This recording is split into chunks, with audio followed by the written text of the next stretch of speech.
السلام عليكم ورحمة الله. عاملين ايه يا حبايبي؟ كل سنة وانتم طيبين. النهاردة اول يوم العيد بقى. طبعا ايه بنعمل الفتة المصري اهي. الفتة المصرية اهي. انا حطيت الطاسة على البتاع على البوتاجاز. هحط ايه معلقتين زيت كده عشان هجيب العيش بتاعي اهو.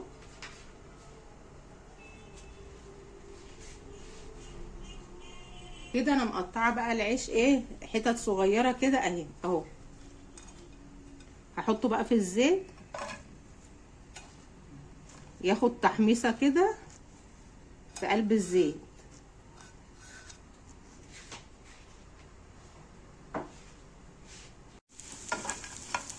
خلاص كده بقى العيش بدأ يتحمص معايا اهو.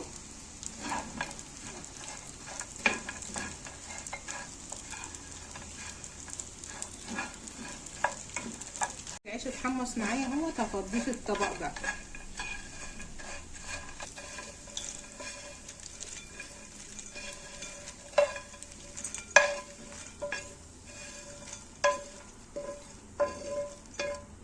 كده بقى انا فضيت العيش خلاص في الطبق اهوت. انا ايه هضيف شويه شوربه بسيطه قوي قوي على العيش علشان انا مش عايزاه برضو ايه معجن ومش عايزاه برضو ناشف قوي اهو. حبه شوربه بسيطه قوي. عملت بقى الرز ابيض اهو. عملته مع نفسي كده عشان الفيديو ايه ما يطولش ايه عليكم. رز ابيض.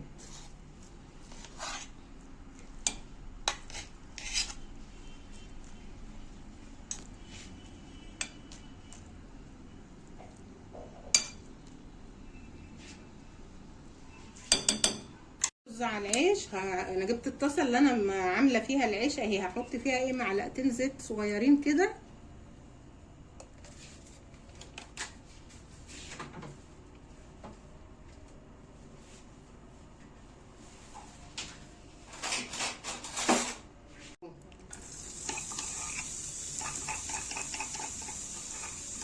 خمس ست فصوص توم كده مدقوقين عليهم شويه كزبره ناشفه.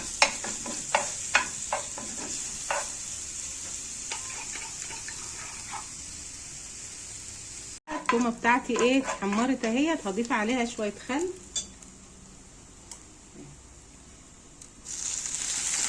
معلقتين خل كده. قلبت بقى الخل مع الثوم. هضيف الطماطم بتاعتي.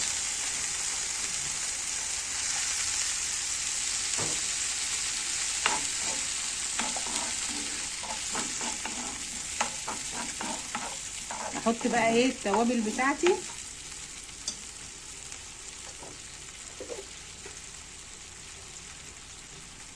كده الملح.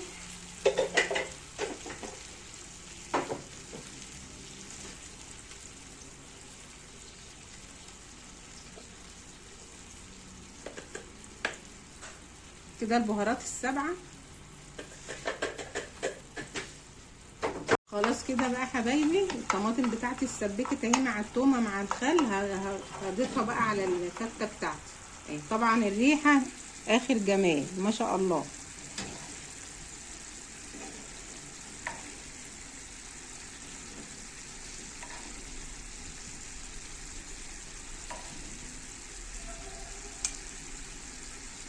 حبايبي عملنا الفته. انا كده اللحمه بتاعتي اهي انا سلقتها. هحمرها بقى ايه في شويه الزيت دول مع بعض كده.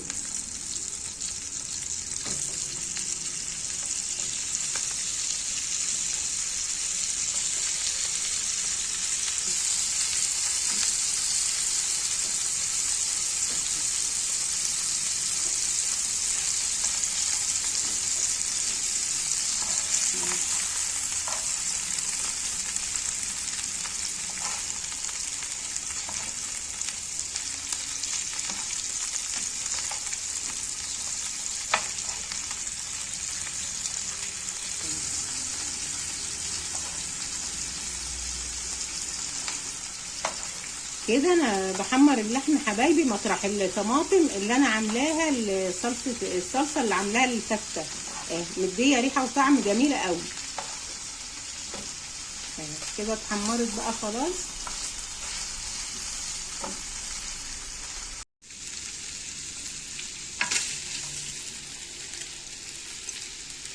كده حبايبي خلاص اكلتنا خلصت مع بعض. الفته المصريه الجميله اهي. كل سنه وانتم طيبين.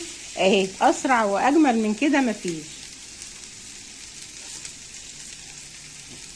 اكلتنا خلصت معاكم. كملوا بقى الفيديو حبايبي، ما تنسونيش في اللايك واشتراك في القناه وكومنت جميل منكم. كل سنه وانتم طيبين.